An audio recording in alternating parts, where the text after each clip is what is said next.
Cheguei em casa esperando nada mais do que a rotina noturna de sempre. Talvez sopa de ontem requentada no micro-ondas, o murmúrio suave da televisão na sala de estar e o ressonar tranquilo do meu marido na sua poltrona favorita. Após 3 dias cuidando de Dona Celeste, uma idosa cujos filhos moram longe demais para visitar, eu estava exausta, mas grata por estar de volta ao meu próprio espaço. Aos 60 anos, eu pensava que sabia o que esperar da minha vida, da minha família e dos ritmos que construímos ao longo de décadas de casamento e criação de filhos. Mas, no momento em que girei a chave na porta de entrada, soube que algo estava terrivelmente errado. A casa estava diferente, não apenas quieta, mas oca, como o silêncio que se segue a uma tempestade, quando você ainda está esperando para descobrir o que foi destruído. Meu marido, Roberto, mancava pelo corredor, movendo-se com os passos cuidadosos e deliberados de alguém tentando esconder a dor. O olho esquerdo estava inchado, um roxo profundo se espalhando pela maçã do rosto como vinho derramado em um tecido branco. Havia arranhões nos antebraços, linhas vermelhas e raivosas que pareciam frescas, e o cabelo grisalho, geralmente bem penteado, estava desgrenhado, espetado em ângulos estranhos como se ele tivesse passado as mãos por ele por horas. Roberto! Deixei minha bolsa de viagem cair ao lado da porta, a voz presa na garganta. Meu Deus! O que aconteceu com você? Ele me olhou com olhos que pareciam conter mais do que dor física. Havia algo quebrado em sua expressão, algo envergonhado e desesperado que eu nunca tinha visto em 35 anos de casados. Por um momento, pensei que ele fosse falar, que fosse explicar os ferimentos que o faziam parecer ter sofrido um acidente de carro ou caído de escada. Em vez disso, ele apenas balançou a cabeça lentamente e continuou sua jornada dolorosa em direção ao nosso quarto. Cada passo um estudo de resistência calculada. Roberto, por favor, chamei por ele, mas ele desapareceu no nosso quarto e fechou a porta com um clique suave que, de alguma forma, pareceu mais definitivo do que se ele tivesse batido. Foi então que ouvi a música, rock alto e agressivo, tocando no andar de cima. O quarto do Lucas. Nosso filho de 17 anos, que geralmente me cumprimentava com pelo menos um grunhido de reconhecimento quando eu voltava de viagens de trabalho, estava barricado atrás da porta do seu quarto com a música tão alta que as janelas do cômodo deviam estar vibrando. Subi as escadas, minhas pernas pesadas de exaustão e pavor crescente. Cada degrau parecia me levar para dentro de um pesadelo do qual eu não conseguia acordar. A música era tão alta que parecia pulsar pelas paredes, pelo meu peito, dificultando o raciocínio claro. Bati na porta de Lucas, primeiro gentilmente, depois com mais insistência, à medida que o volume abafava qualquer som que eu pudesse fazer. Lucas! Gritei por cima do barulho. Lucas! Cheguei! O que está acontecendo? A música parou abruptamente, deixando um silêncio estrondoso que parecia quase pior do que o barulho. Ouvi passos. E então a porta se abriu o suficiente para meu filho aparecer na fresta. Mas este não era o Lucas que eu tinha deixado 3 dias antes. O cabelo escuro, geralmente bagunçado, mas limpo, parecia que ele não o lavava há dias. Os olhos estavam bordejados de vermelho. Fosse por choro ou falta de sono, eu não saberia dizer. Havia arranhões nos nós dos dedos, e sua camiseta favorita estava amassada e manchada. Você voltou! Ele disse secamente, como se estivesse comentando sobre o clima, em vez de cumprimentar a mãe, depois de uma ausência de 3 dias. Lucas, seu pai está machucado.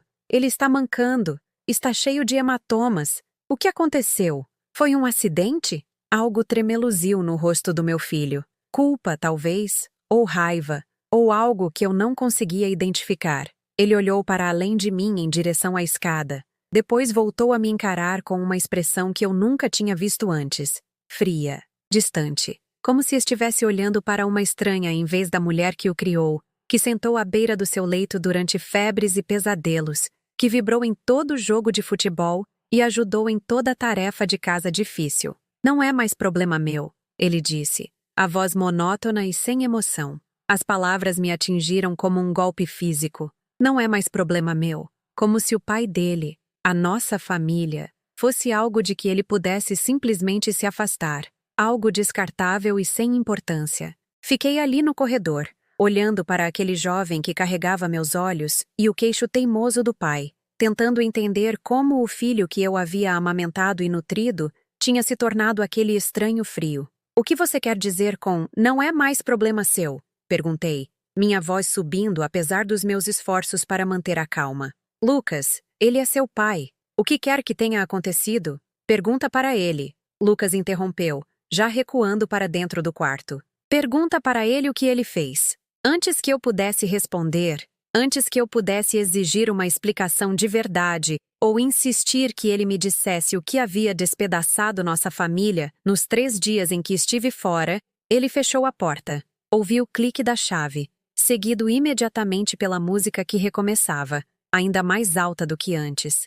Fiquei ali no corredor da minha própria casa, sentindo-me mais perdida e assustada do que jamais me senti na vida. Algo terrível havia acontecido entre os 2 homens mais importantes do meu mundo, e nenhum dos dois me diria o que era. Eu estava sendo excluída da crise da minha própria família, tratada como uma intrusa na casa onde passei décadas construindo um lar baseado em amor, confiança e comunicação. Se você gosta de histórias emocionantes como esta, por favor, se inscreva em nosso canal. Estamos tentando chegar a 1000 inscritos, e isso realmente ajuda nosso trabalho. E comente de qual cidade você está assistindo. Voltei lentamente para o andar de baixo, minha mente fervilhando com possibilidades, cada uma pior que a anterior. Eles brigaram? Aconteceu algo com os amigos do Lucas? Algo que colocou Roberto em perigo quando ele tentou intervir? Meu filho estava com algum tipo de problema que de alguma forma envolveu o pai? Os arranhões nas mãos de ambos sugeriam confronto físico, mas eu não conseguia imaginar o que poderia tê-los levado à violência um contra o outro. Roberto e Lucas sempre tiveram suas diferenças, que pai e filho adolescente não têm, mas eles nunca tinham sido agressivos. Roberto era paciente, ponderado, o tipo de homem que resolvia problemas com conversa em vez de confronto. Lucas podia ser temperamental e difícil, como a maioria dos adolescentes, mas nunca havia mostrado sinais de agressão real, especialmente não em relação ao pai. Tentei a porta do quarto, mas estava trancada. Bati gentilmente, depois com mais firmeza. Roberto, por favor, preciso saber o que aconteceu. Preciso saber que você está bem. Silêncio. Eu estou com medo, admiti através da porta, minha voz falhando nas palavras. Eu volto para casa e encontro você machucado e Lucas agindo como se nem nos conhecesse. Por favor, apenas me diga o que está errado. Mais silêncio. Tão completo que comecei a me perguntar se ele de alguma forma tinha saído do quarto sem que eu ouvisse. Mas então captei o som de um movimento discreto, o ranger das molas da nossa cama, o suave farfalhar de um tecido. Ele estava lá, consciente e em movimento, apenas escolhendo não responder aos apelos da esposa por informações sobre seus ferimentos. Encostei minha testa na madeira fria da porta do nosso quarto e tentei me lembrar de quando me senti tão desamparada, tão excluída da vida das pessoas que mais amava. Mesmo durante os difíceis anos da adolescência inicial de Lucas, quando a comunicação era tensa e as emoções estavam à flor da pele, nunca tivemos silêncios como este. Mesmo durante os momentos difíceis do meu casamento, quando o estresse do trabalho ou as preocupações financeiras criavam tensão entre Roberto e eu, nunca paramos de conversar completamente. Isto era diferente. Era o tipo de silêncio que parecia intencional, punitivo, como se eu estivesse sendo punida por algo que não entendia, excluída de um conhecimento que, de alguma forma, todos os outros possuíam. Era o silêncio de segredos, de culpa, de vergonha profunda demais para ser dita em voz alta. Parada ali no meu próprio corredor, trancada para fora do meu próprio quarto pelo meu próprio marido, com meu próprio filho me tratando como uma estranha indesejada, senti algo rachar dentro do meu peito. Não o meu coração. Isso teria sido mais limpo, mais dramático. Isso era mais cru, mais confuso, como o som de madeira velha se estilhaçando sob muito peso. Era o som da confiança se quebrando, das suposições desmoronando, de um mundo que eu pensava entender revelando-se construído sobre alicerces muito mais frágeis do que eu jamais imaginara. Eu era Teresa Bittencourt, 60 anos, uma enfermeira aposentada que passou a carreira ajudando outras pessoas nos seus piores momentos. Segurei as mãos de pacientes moribundos, consolei famílias enlutadas, e mantive a compostura profissional através de emergências médicas que teriam levado a maioria das pessoas ao pânico. Eu pensava que entendia de crise, pensava que sabia como lidar com o que a vida pudesse me atirar. Mas nada me preparara para isto. A crise na minha própria casa, envolvendo as pessoas que eu mais amava, onde minhas habilidades, experiência e compaixão não significavam nada, porque ninguém me deixaria chegar perto o suficiente para ajudar. Enquanto estava ali na escuridão crescente da noite, ouvindo os sons abafados da dor da minha família ecoando através de portas fechadas, percebi que às vezes as piores feridas são aquelas que você não pode ver, não pode tratar, nem mesmo pode entender. Às vezes, as pessoas que você mais ama se tornam estranhas da noite para o dia, e todos os seus anos de carinho, sacrifício e devoção não valem nada quando elas decidem que você não é digna da confiança delas. Mas eu ainda era a esposa deles, ainda era a mãe deles. E, quer quisessem minha ajuda ou não, eu não iria parar de lutar por eles. Ou pela verdade do que havia estilhaçado nossa família enquanto eu estava fora, cuidando da mãe de outra pessoa no momento de necessidade dela. A manhã seguinte não trouxe alívio, apenas uma compreensão mais profunda de quão completamente minha família havia se fraturado enquanto eu estava fora. Acordei sozinha no quarto de hóspedes, tendo passado a noite na estreita cama de solteiro que geralmente reservávamos para parentes em visita. Roberto nunca havia destrancado a porta do nosso quarto, e eu finalmente desisti de esperar e me retirei para o pequeno cômodo no final do corredor, onde passei a maior parte da noite acordada, ouvindo a casa se acomodar ao meu redor e me perguntando como tudo o que eu pensava saber sobre a minha vida havia se tornado tão incerto. Preparei café com as mãos que tremiam levemente, um efeito colateral de pouco sono e muita ansiedade. A cozinha parecia estranha na luz da manhã, não porque algo havia mudado fisicamente, mas porque a atmosfera tinha se alterado tão drasticamente que até mesmo espaços familiares pareciam estrangeiros. A mesa de café da manhã, onde compartilhamos milhares de refeições juntos, estava vazia. As cadeiras empurradas com precisão militar, como se ninguém tivesse comido ali há dias. Quando Roberto finalmente saiu do nosso quarto, ele se movia com a mesma marcha cuidadosa que eu havia notado na noite anterior, favorecendo o lado esquerdo e fazendo uma leve careta quando pensava que eu não estava olhando. Ele havia conseguido tomar banho e se vestir com roupas limpas, mas os hematomas em seu rosto haviam escurecido durante a noite, pintando suas feições em tons de roxo e amarelo, que o faziam parecer mais velho, mais frágil do que seus 62 anos deveriam permitir. "Bom dia", eu disse suavemente, servindo-lhe uma xícara de café na sua caneca favorita, a de cerâmica azul que Lucas tinha feito para ele na aula de artes da escola, no ensino fundamental. Um pouco torta, mas muito querida por causa de sua origem. Roberto aceitou o café sem me olhar nos olhos, envolvendo as mãos na caneca como se buscasse calor, apesar do fato de que a manhã já estava esquentando com a promessa de outro dia quente. Ele se sentou à mesa, mas não em sua cadeira de sempre. Em vez disso, escolheu o assento que ficava de costas para a escada, longe de qualquer possibilidade de ver Lucas se nosso filho resolvesse descer para o café da manhã. "Como você está se sentindo?" perguntei, sentando-me na minha própria cadeira e tentando capturar seu olhar.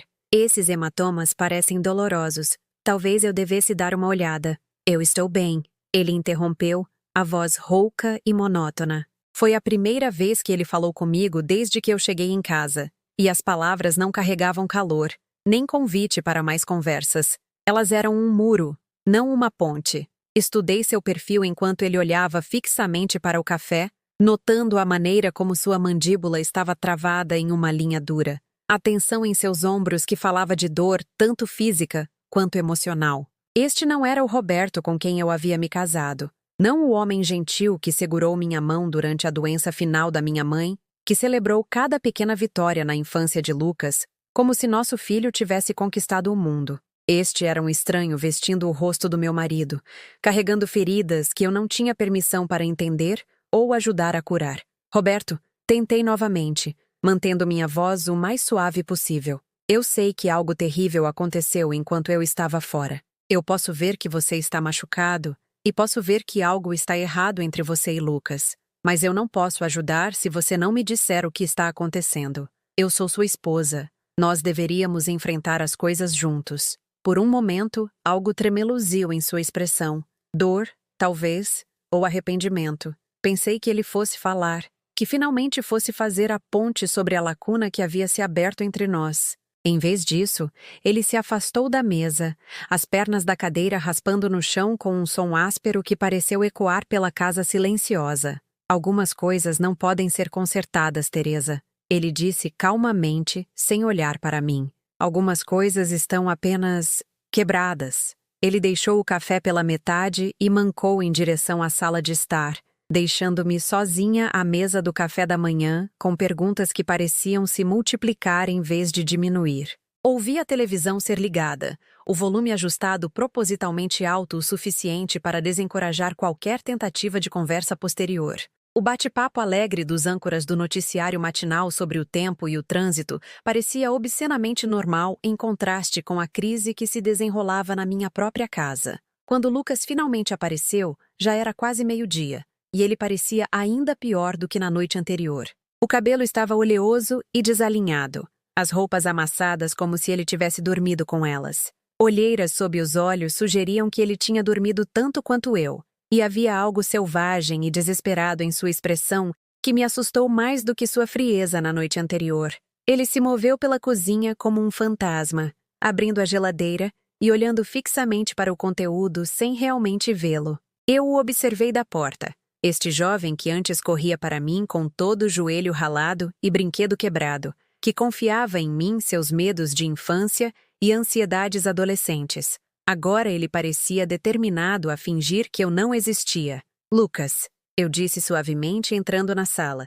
Filho, por favor, apenas me diga o que aconteceu. Seja o que for, podemos resolver isso juntos. É isso que as famílias fazem. Ele pegou uma caixa de suco de laranja e bebeu diretamente dela. Um comportamento que normalmente lhe renderia uma repreensão gentil sobre boas maneiras e consideração pelos outros. Hoje, parecia mais um pequeno ato de rebeldia, outra maneira de rejeitar os valores familiares que tentei incutir nele. Nós não somos mais uma família, ele disse, a voz áspera e raivosa de uma forma que me cortou como vidro. Famílias não fazem o que ele fez. Famílias não mentem sobre tudo por anos e depois agem como a vítima quando a verdade aparece. Que verdade? Perguntei, me aproximando apesar do aviso em sua postura. Lucas, que verdade? Sobre o que seu pai mentiu?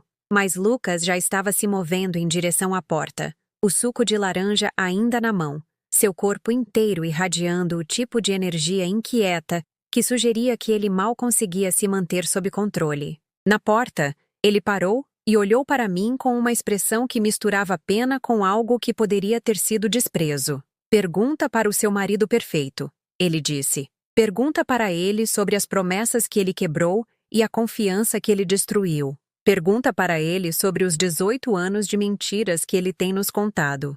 Mari, a porta bateu atrás dele, e ouvi seus passos na escada, seguidos pela batida da porta do seu quarto e o imediato estouro da música que havia se tornado seu método preferido de comunicação. Ou melhor, de evitar a comunicação inteiramente. 18 anos de mentiras. A frase ecoou na minha mente enquanto eu estava sozinha na cozinha, tentando dar sentido a palavras que pareciam projetadas para ferir em vez de informar. Sobre o que Roberto poderia estar mentindo por 18 anos? Que promessas ele poderia ter quebrado que levariam nosso filho à violência e nossa família a esse terrível silêncio? Pensei sobre nosso casamento, sobre a vida que construímos juntos, procurando por sinais que eu pudesse ter perdido, pistas que pudessem explicar a acusação de Lucas. Roberto sempre foi um homem reservado, alguém que processava as dificuldades internamente antes de compartilhá-las com os outros. Mas mentiras? Promessas quebradas? Eu não conseguia conciliar essas palavras com o homem com quem eu havia dividido a cama por mais de 3 décadas. O homem que foi meu parceiro em mudanças de carreira e crises familiares, e em todos os desafios comuns que testam a força de um casamento. O resto do dia passou em uma névoa de perguntas não respondidas e evitação cuidadosa. Roberto permaneceu na sala de estar, trocando de canal sem interesse aparente em nada que encontrava. Lucas ficou barricado no seu quarto, emergindo apenas para breves idas ao banheiro que ele cronometrava para evitar qualquer possibilidade de encontrar o pai. Eu me movia entre eles como uma mediadora em uma guerra em que ninguém me diria o motivo da luta, oferecendo comida que ninguém queria e conversa que ninguém acolhia. Tentei ligar para minha irmã Maria, pensando que talvez conversar com alguém de fora da situação me ajudasse a ganhar alguma perspectiva. Mas como eu poderia explicar o que eu não entendia? Como eu poderia pedir conselhos sobre uma crise que eu nem conseguia definir? Está tudo bem, ouvi-me dizer quando Maria perguntou como a família estava. É só o drama adolescente de sempre com o Lucas. Você sabe como é. Mas isto não era o de sempre. E não era o atrito típico entre um pai e seu filho adolescente. Isto era algo mais profundo, mais destrutivo, algo que havia envenenado o próprio ar da nossa casa e transformado as pessoas que eu mais amava em estranhos que mal suportavam estar no mesmo cômodo. Naquela noite, tentei mais uma abordagem. Bati na porta de Lucas durante uma breve calmaria em sua fortaleza musical, meu coração batendo forte enquanto me preparava para exigir respostas em vez de simplesmente pedi-las. Lucas! Eu vou entrar, anunciei, girando a maçaneta antes que ele pudesse trancá-la novamente. O quarto dele era um desastre. Roupas espalhadas pelo chão, recipientes vazios de comida em todas as superfícies, livros didáticos e papéis espalhados como se ele os tivesse varrido da escrivaninha em um acesso de raiva. Lucas estava sentado em sua cama desfeita, olhando para o celular com a expressão vaga de alguém que estava fisicamente presente, mas emocionalmente ausente.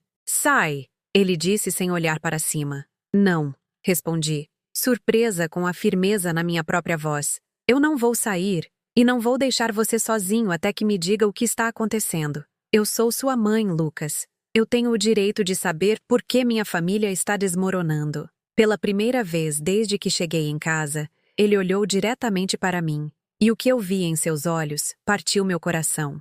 Dor, sim, mas também uma decepção tão profunda que parecia tê-lo envelhecido anos em apenas alguns dias. Ele me olhou como se eu fosse cúmplice na traição que ele acreditava que Roberto havia cometido, como se minha ignorância fosse de alguma forma evidência da minha culpa. Você realmente não sabe, né? Ele perguntou, e havia algo quase triste em sua voz. Todos esses anos, e você realmente não tem ideia de com quem se casou. Então me diga, implorei, sentando-me na beirada da cama dele, apesar da sua óbvia relutância em me ter ali. Me ajude a entender. O que quer que seu pai tenha feito, o que quer que tenha acontecido entre vocês dois, eu preciso saber. Eu não posso consertar o que eu não entendo. Lucas estudou meu rosto por um longo momento, como se estivesse tentando decidir se eu era genuinamente ignorante ou se estava apenas fingindo não saber algo que eu deveria ter descoberto há muito tempo. Finalmente, ele balançou a cabeça e se virou. Não é minha história para contar, ele disse calmamente. E mesmo que fosse, eu não acho que você acreditaria em mim. Você passou tantos anos vendo o que queria ver que eu não acho que você é capaz de ver o que realmente está lá. As palavras foram como um golpe físico, sugerindo que eu tinha sido voluntariamente cega para os problemas na minha própria casa, que meu amor pelo meu marido de alguma forma me tornara cúmplice de qualquer mal que tivesse sido feito. Eu queria discutir, defender a mim mesma, meu casamento e meu julgamento. Mas sentada ali nos destroços do quarto do meu filho, olhando para a dor em seu jovem rosto, comecei a me perguntar se talvez ele estivesse certo. Talvez eu estivesse vendo o que eu queria ver. Talvez os sinais estivessem lá o tempo todo e eu simplesmente escolhi ignorá-los. Lucas, eu sussurrei, estendendo a mão para tocar a dele, mas ele se afastou, a rejeição rápida e completa. Não, ele disse. Apenas, não. Eu não consigo lidar com a sua decepção também. Não agora. Ao sair do quarto dele e caminhar lentamente de volta para o andar de baixo, percebi que, de alguma forma, no espaço de apenas 2 dias, eu havia me tornado a inimiga na minha própria casa. Tanto meu marido quanto meu filho estavam me tratando como uma adversária, alguém a ser evitada e excluída em vez de alguém que poderia oferecer conforto ou ajuda. A mulher que dedicou sua vida a cuidar dos outros havia se tornado indesejada na crise da sua própria família. Eu estava sendo punida por crimes que eu não entendia, excluída de soluções para problemas que eu não conseguia identificar. E a pior parte era a suspeita crescente de que talvez, apenas talvez, eu merecesse isso. Dias se transformaram em uma semana, e eu me peguei andando nas pontas dos pés na minha própria casa, tentando desesperadamente encontrar algum caminho de volta para a vida das duas pessoas que significavam tudo para mim. Eu cozinhava os pratos favoritos de Roberto e os deixava esquentando no forno, apenas para encontrá-los intocados horas depois. Eu comprava o cereal caro que Lucas gostava e o deixava no balcão onde ele não podia não ver, junto com um bilhete que dizia apenas "Eu te amo". O cereal desaparecia, mas o bilhete permanecia, amassado e descartado ao lado da caixa vazia. Comecei a ficar acordada até mais tarde, esperando pegar um deles em um momento de vulnerabilidade, quando pudessem estar dispostos a conversar. Acordava mais cedo, pensando que talvez as horas tranquilas da manhã proporcionassem uma oportunidade para uma conversa honesta.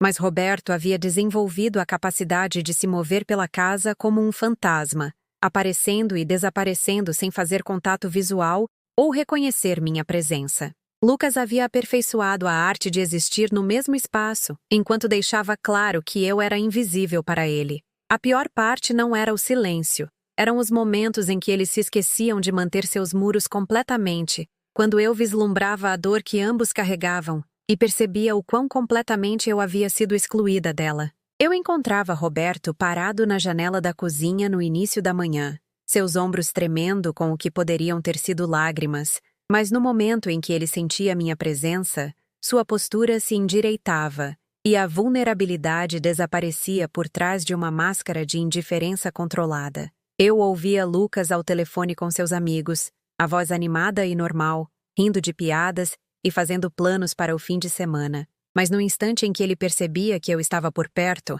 a conversa terminava abruptamente, e ele recuava para o quarto com a velocidade de alguém fugindo de uma cena de crime. Era como viver com duas pessoas que falavam uma língua que eu não entendia, que compartilhavam uma história secreta que me excluía completamente. Comecei a me sentir como uma intrusa na minha própria vida, alguém que havia tropeçado em um drama familiar onde todos sabiam suas falas, exceto eu. Minha irmã Maria ligou na quinta-feira à noite, e pela primeira vez desde que este pesadelo havia começado, considerei contar a alguém a verdade sobre o que estava acontecendo. Sentei-me na cozinha com o telefone pressionado contra a orelha, ouvindo seu bate-papo alegre sobre as últimas conquistas de seus netos, e senti as palavras se formando na minha garganta. Meu marido não fala comigo.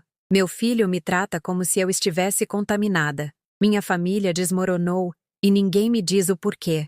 Mas quando ela fez uma pausa e perguntou como eu estava, ouvi-me dizer: "Está tudo bem, apenas cansada do trabalho." A mentira veio tão facilmente que me assustou. Quando eu havia me tornado alguém que fingia que tudo estava normal quando meu mundo estava desabando? Quando eu havia começado a proteger as pessoas que estavam me ferindo, mantendo a ficção de que nossa família ainda estava intacta? "Você trabalha demais, Teresa", Maria disse com a preocupação gentil de uma irmã mais velha que cuidava de mim desde a infância. "Você precisa cuidar melhor de si mesma. Certifique-se de que Roberto e Lucas estão ajudando em casa."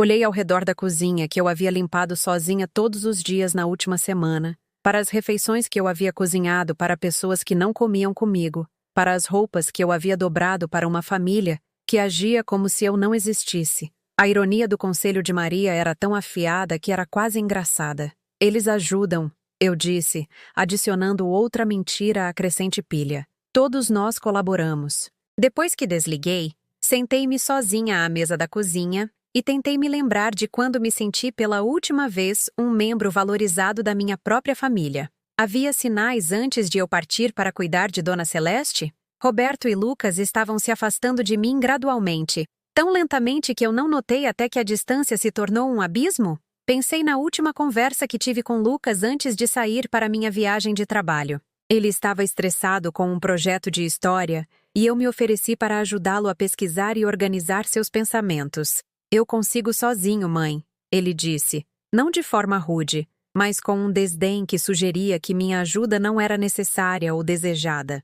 Na época, interpretei isso como independência adolescente normal. Agora eu me perguntava se tinha sido outra coisa. Um sinal precoce de que eu já estava sendo riscada da vida dele. "E Roberto?" Ele estava diferente nas semanas antes de eu sair?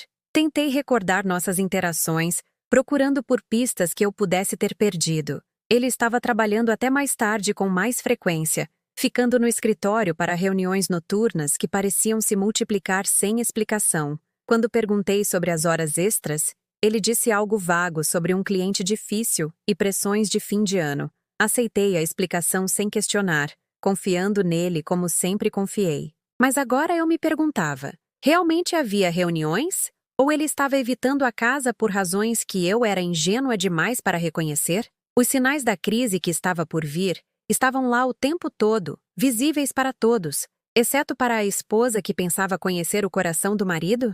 A sexta-feira trouxe um novo tipo de tortura.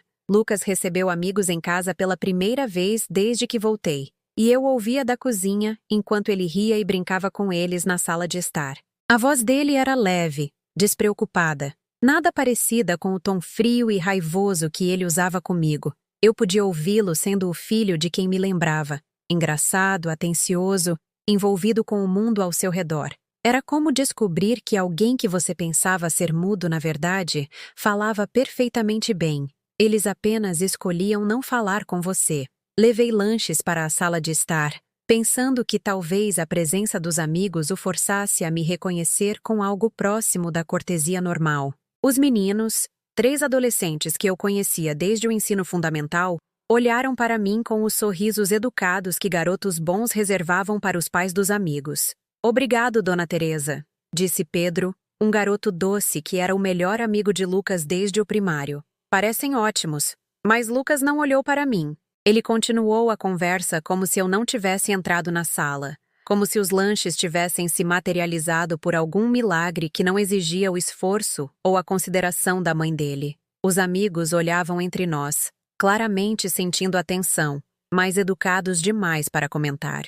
Fiquei ali por um momento mais longo do que o necessário, esperando que ele se lembrasse dos seus modos, que oferecesse algum pequeno reconhecimento da minha existência. Em vez disso, ele se virou ligeiramente de costas para mim, inclinando o corpo para deixar claro que eu não era bem-vinda na conversa. "Me avisem se precisarem de mais alguma coisa, meninos", eu disse, minha voz soando artificialmente alegre, até para os meus próprios ouvidos. Pedro e os outros meninos me agradeceram novamente, mas Lucas permaneceu em silêncio. Enquanto eu voltava para a cozinha, ouvi um dos amigos dele dizer baixinho: "Cara, sua mãe parece legal. Por que você está agindo de forma tão estranha?" A resposta de Lucas foi muito baixa para eu ouvir, mas o que quer que ele tenha dito encerrou a discussão imediatamente. A conversa recomeçou, mas o riso fácil havia sumido, substituído pela cortesia cuidadosa de adolescentes que de repente perceberam que estavam testemunhando um drama familiar que não entendiam. Mais tarde naquela noite, depois que os amigos de Lucas foram para casa e ele se retirou para o quarto, encontrei Roberto no corredor.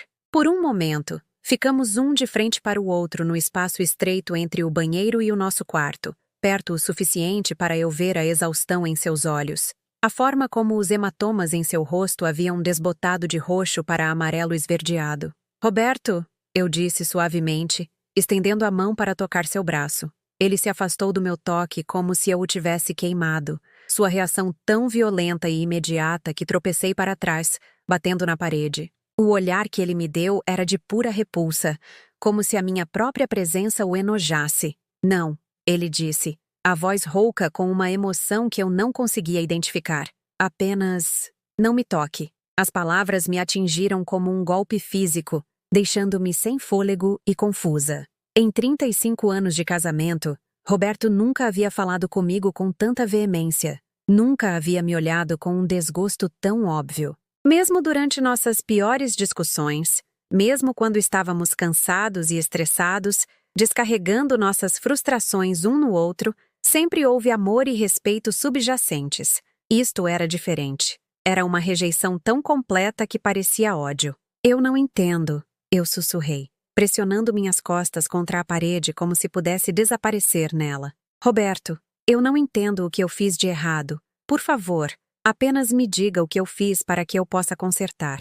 Mas ele já estava se afastando de mim, mancando em direção ao nosso quarto com a determinação de alguém fugindo de uma situação perigosa.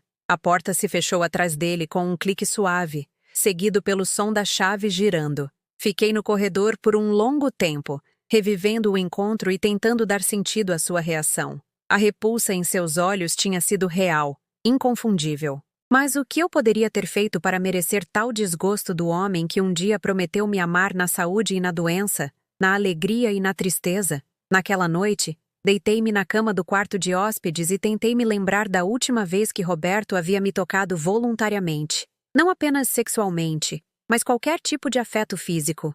Uma mão no meu ombro, um breve abraço, até mesmo um roçar acidental de dedos quando passávamos café um para o outro. Quanto mais eu tentava me lembrar, mais esquivas as memórias se tornavam, até que comecei a me perguntar se fazia semanas ou até meses que não tínhamos qualquer tipo de contato físico significativo. Há quanto tempo ele estava se retraindo do meu toque? Há quanto tempo eu estava vivendo com um homem que achava minha presença repulsiva? E se eu tinha sido cega para algo tão fundamental sobre o meu próprio casamento, o que mais eu havia falhado em ver? O sábado de manhã trouxe uma nova humilhação. Eu estava no supermercado tentando me concentrar na tarefa mundana de fazer compras para uma família que não comia refeições junta, quando encontrei Janaína Mendes, uma vizinha que eu conhecia há 15 anos. Janaína era daquelas mulheres que parecem saber da vida de todo mundo no bairro, não por maldade, mas por genuíno interesse nas vidas ao seu redor. Teresa, ela chamou, a voz alta ecoando pelo setor de hortifruti. Eu estava pensando em você. Como estão as coisas em casa? Tudo bem com o Roberto e o Lucas? A pergunta era inocente o suficiente, mas algo em seu tom sugeria que ela havia ouvido boatos, fofocas que não tinham chegado aos meus ouvidos. Senti minhas bochechas queimarem de vergonha, me perguntando que histórias estavam circulando sobre minha família, que sinais da nossa disfunção tinham sido visíveis para os vizinhos enquanto permaneciam invisíveis para mim. Está tudo bem. Eu disse automaticamente, a mentira se tornando mais fácil com a prática. Por que a pergunta? A expressão de Janaína se tornou cuidadosamente neutra, o olhar de alguém que acabara de perceber que havia entrado em território perigoso. Ah, por nada. Eu só notei... Bem, Lucas parecia chateado outro dia quando o vi indo para a escola, e Roberto parecia ter se machucado. Eu o vi saindo do carro com muito cuidado, como se estivesse com dor.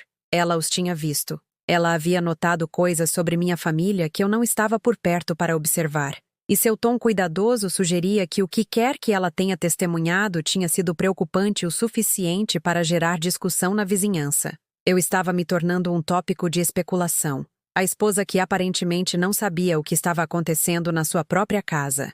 Roberto distendeu um músculo no trabalho, eu disse, inventando uma explicação que soava plausível o suficiente. E você sabe como são os adolescentes. Tudo é um drama nessa idade. Janaína assentiu, mas eu podia ver em seus olhos que ela não acreditava em mim. Ela tinha visto algo que não podia ser explicado por distensões musculares e mudanças de humor adolescentes. Enquanto nos separávamos no corredor de cereais, peguei-a olhando para trás com uma expressão que misturava pena com curiosidade, e percebi que eu havia me tornado um objeto de simpatia no meu próprio bairro. Caminhando pelo resto do supermercado, senti como se todos estivessem me observando, se perguntando sobre a mulher cuja família estava claramente desmoronando enquanto ela sorria e fingia que tudo estava normal. Imaginei conversas em mesas de cozinha e churrascos de quintal. Você viu Teresa Bittencourt? Definitivamente, algo está errado por lá. O marido parece ter se metido em uma briga, e o filho nem faz contato visual com a própria mãe. Quando cheguei ao meu carro, eu estava tremendo com uma combinação de raiva e humilhação que nunca havia experimentado antes. Eu havia me tornado uma curiosidade da vizinhança, um conto de advertência sobre mulheres que não prestavam atenção suficiente às suas próprias famílias. E a pior parte era que talvez eles estivessem certos. Talvez eu tivesse estado tão focada em cuidar dos problemas dos outros que perdi os sinais de desastre na minha própria casa. Enquanto dirigia para casa com mantimentos que provavelmente ficariam sem ser comidos na geladeira, tomei uma decisão. Eu estava farta de ser excluída, farta de aceitar o silêncio como resposta, farta de fingir que tudo estava bem quando meu mundo estava claramente desmoronando. O que quer que Roberto estivesse escondendo, O que quer que tivesse levado Lucas à violência e ao ódio, eu iria descobrir. Eu estava cansada de ser tratada como uma estranha na minha própria casa. Era hora de começar a agir como a mulher que eu criei meu filho para respeitar e a esposa que meu marido havia amado um dia. Era hora de parar de pedir respostas e começar a exigi-las. 2 semanas se passaram desde que cheguei em casa para encontrar minha família destruída, e a luta estava lentamente se esvaindo de mim como água de um vaso rachado. Cada dia trazia novas evidências de que o que quer que tenha se quebrado entre Roberto e Lucas não poderia ser consertado pelo meu amor, minha persistência ou minhas tentativas desesperadas de manter nossa família unida por pura força de vontade. Eu estava me tornando um fantasma na minha própria casa, existindo, mas não vivendo de verdade, passando por rotinas que haviam perdido todo o significado. Parei de cozinhar refeições elaboradas que ninguém compartilharia comigo. Em vez disso, fazia coisas simples para mim: torradas com manteiga, sopa enlatada, ovos mexidos, e deixava as sobras na geladeira onde Roberto e Lucas podiam encontrá-las se escolhessem reconhecer que eu havia feito o esforço. Eles comiam a comida, eu sabia, porque os recipientes desapareciam e reapareciam limpos na máquina de lavar louça. Mas era como alimentar animais de rua, que aceitavam suas ofertas enquanto se recusavam a deixar você chegar perto o suficiente para tocá-los. O quarto de hóspedes havia se tornado minha residência permanente, embora eu ainda abrigasse uma esperança tola de que uma manhã acordaria e encontraria Roberto parado na porta, pronto para pedir desculpas e explicar, e me convidar de volta para o quarto que compartilhamos por décadas. Em vez disso, eu acordava todos os dias com o silêncio, com o som de Roberto se movendo cuidadosamente em sua rotina matinal, atrás da porta trancada do nosso quarto, com Lucas saindo para a escola sem dizer adeus. Eu havia começado a falar sozinha, sussurrando garantias que pareciam cada vez mais vazias. Isso vai passar. Famílias brigam, pessoas se curam, o amor vence no final. Mas as palavras soavam ridículas até para os meus próprios ouvidos, como mantras de livros de autoajuda escritos por pessoas que nunca haviam vivido o tipo particular de devastação que surge quando as pessoas que você mais ama decidem que você não é digna de cortesia humana básica. Os álbuns de fotos haviam se tornado meu refúgio e minha tortura. Eu os havia tirado da estante da sala de estar onde ficaram por anos, acumulando poeira entre celebrações de feriados e ocasiões especiais. Agora eu os espalhava pela cama do quarto de hóspedes como cartas de tarô, tentando ler o futuro em imagens do passado, procurando por sinais de quando tudo havia começado a dar errado. Havia Lucas aos 5 anos, banguela e sorrindo, sentado nos ombros de Roberto na feira municipal. O rosto de Roberto estava voltado para o filho com uma expressão de pura adoração. O tipo de amor que parecia incapaz de azedar na rejeição fria que eu testemunhava agora. O que havia mudado entre aquele momento e este? Que promessa Roberto supostamente havia quebrado que poderia transformar tamanha devoção óbvia em violência e ódio? Havia nossas férias em família na praia 3 verões atrás. A última viagem que fizemos juntos, embora eu não soubesse na época que seria nossa tentativa final de felicidade compartilhada. Lucas tinha 14 anos, ainda jovem o suficiente para construir castelos de areia com o pai, ainda disposto a posar para fotos com o braço em volta dos meus ombros. Parecíamos uma família normal, queimados de sol, cheios de areia e genuinamente desfrutando da companhia um do outro.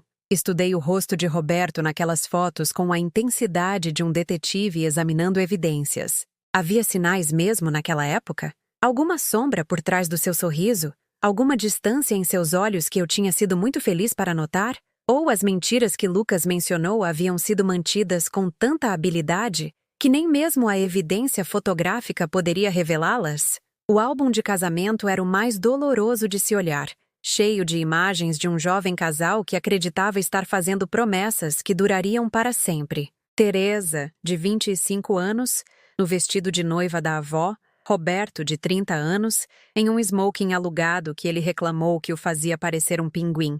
Parecíamos tão confiantes, tão certos de que o amor seria suficiente para nos levar através de quaisquer desafios que a vida pudesse trazer. Tracei o contorno do rosto de Roberto na nossa foto de casamento com um dedo, lembrando-me de como ele havia chorado durante nossos votos, Não por nervosismo ou pressão social, mas por emoção genuína que nos surpreendeu a ambos. Ele sussurrou: "Eu te amo", durante a cerimônia, quebrando o protocolo para ter certeza de que eu ouvisse as palavras, embora já as tivéssemos praticado durante o ensaio. O homem naquela fotografia não tinha nenhuma semelhança com o estranho que agora se afastava do meu toque como se eu carregasse alguma doença contagiosa. Naquela quinta-feira à noite, experimentei o que parecia ser o golpe final na minha esperança minguante. Eu estava sentada na sala de estar, fingindo assistir televisão enquanto na verdade ouvia qualquer som que pudesse indicar que Roberto ou Lucas estavam prontos para conversar. A casa estava quieta há horas.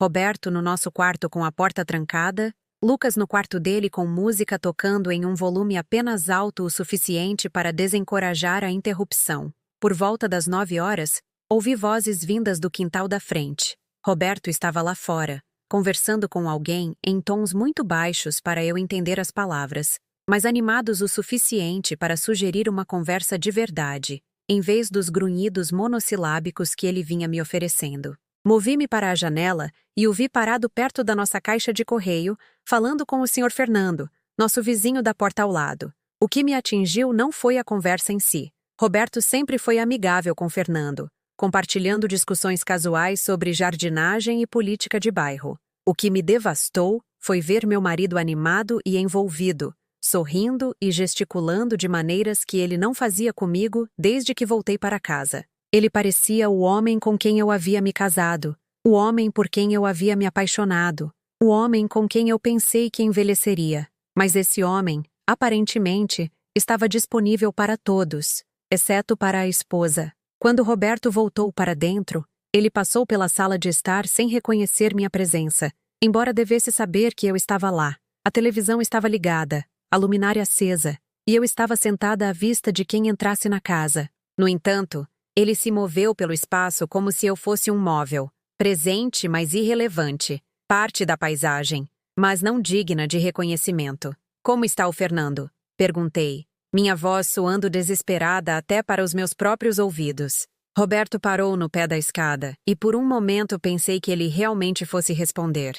Em vez disso, ele continuou subindo em direção ao segundo andar sem dizer uma palavra. Seus passos cuidadosos e deliberados nos degraus de madeira que rangiam em um padrão que eu havia memorizado ao longo de décadas morando naquela casa. Fiquei sozinha na sala de estar até depois da meia-noite, olhando fixamente para a televisão sem processar o que estava assistindo, ouvindo a casa se acomodar ao meu redor e me perguntando como alguém poderia se sentir tão completamente abandonada enquanto estava cercada pelas pessoas que mais amava. A solidão era física, um peso no meu peito que tornava a respiração difícil e o raciocínio claro quase impossível.